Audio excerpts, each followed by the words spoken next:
Hello everyone, कैसे हैं आप सब। देखिए, बीपीएससी की तरफ से एक सूचना आपको मिल रहा है। ये सूचना जो है सभी के लिए बहुत ज़्यादा आवश्यक है। सूचना क्या है उसको हम लोग देखने का प्रयास करते हैं, इसलिए क्योंकि ये सूचना आप अगर बिहार शिक्षक का एग्जाम दिए हुए हैं तो आपके लिए बहुत ज़्यादा बेहद ही महत्वपूर्ण है, क्योंकि अगले चरण का अगर आप एग्जाम देना चाहते हैं तो ये आपके लिए महत्वपूर्ण रहने वाला है। इसलिए जो चैनल पर नए हैं, चैनल को सब्सक्राइब कर लीजिए, बेल आइकन को दबा लीजिएगा ताकि लेटेस्ट नोटिफिकेशन आपको मिलता रहे। ये क्या है पहले हम लोग देखते हैं। इसी का हम इन शॉर्ट में बताए हुए हैं कि जो भी एक तो से बीपीएससी शिक्षक भर्ती परीक्षा में फर्जीवाड़ा का शिकार हुए हैं, मतलब फर्जीवाड़ा एक किए हैं, या उनका डॉक्यूमेंट सही नहीं है, या एक तरह से क्या है दूसरे के जगह पे बैठे हुए हैं, या किसी पैसा दे के अपना काम करवाए हुए हैं, उनको बीपीएससी ने 5 साल के लिए बैन कर दिया है। मतलब किसी भी एग्जाम के लिए आप, मतलब बिहार में कोई भी एग्जाम आप दे नहीं सकते हैं 5 साल तक। ये बीपीएससी की तरफ से एक कदम है, ये अनोखा कदम है, सराहनीय कदम है।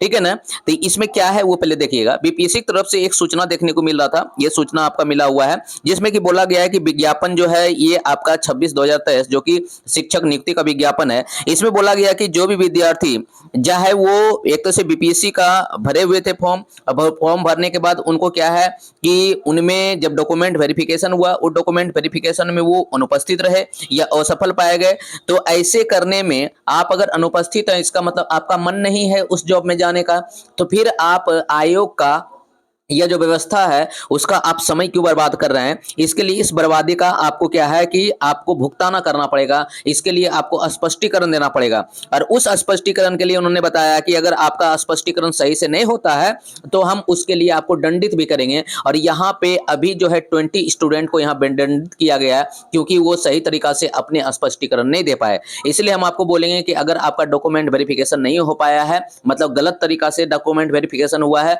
तो आप आयोग के वेबसाइट पे जाके स्पष्टीकरण ईमेल के माध्यम से दे सकते हैं। वहां आपके जवाब को कंसीडर किया जाएगा। इसमें भी आयोग बताए हुए हैं कि दिनांक जो है 7 नवंबर तक आपको आयोग के वेबसाइट पर स्पष्टीकरण देना है। अगर आपका स्पष्टीकरण सही है तो फिर आपको कोई दिक्कत नहीं है, लेकिन अगर आपका स्पष्टीकरण गलत है तो आपके विरुद्ध जो है एक तरह से कानूनी कार्रवाई भी की जा सकती है। अब वही कानूनी कार्रवाई जो है यहाँ पे देखने को मिलता है। यहाँ क्या मिलता है सुनिए। यहाँ जो है बीपीएससी की तरफ से ये देखने को मिल रहा है कि अभी जो है 20 स्टूडेंट, यहाँ पे देखिए, यहाँ पे 26/2023 का है जो कि शिक्षक बहाली प्रक्रिया का था। इसमें अभी 20 स्टूडेंट को ऐसे शामिल किया गया जिसको कि एक तो से भविष्य में होने वाले कोई भी एग्जाम में रिस्ट्रिकेट कर दिया गया, मतलब कि उसको बैठने के लिए एक तो से योग्य नहीं माना गया। उसमें देखिएगा अलग अलग कैंडिडेट का नाम भी दिया हुआ है और किस कारण बस उनको छांटा हुआ है ये भी समझिएगा। देखिए, ये रोल नंबर जो है, इस रोल नंबर को पकड़िएगा। इस रोल नंबर से जो है अंशु यादव है। अंशु यादव जो है वो फादर नाम इतना है, उनका डेट ऑफ बर्थ इतना है। इन्होंने क्या है कि आधार कार्ड के सत्यापन में असफल पाया गया, मतलब आधार कार्ड इनका गलत था।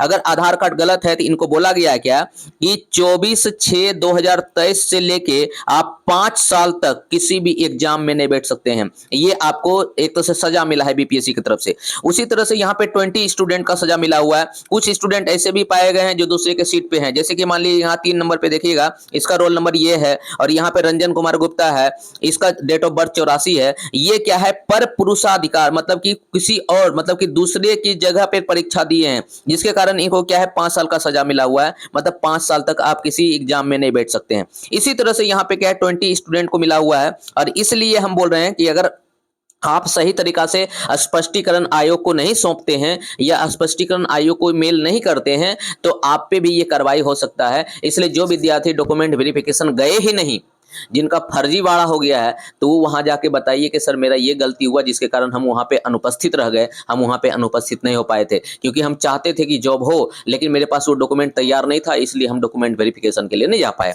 इस तरह से जब अगर आप ईमेल के माध्यम से स्पष्टीकरण दीजिएगा तभी आप बच सकते हैं, नहीं तो आप पे ये कार्रवाई देखने को मिलेगा। Thank you.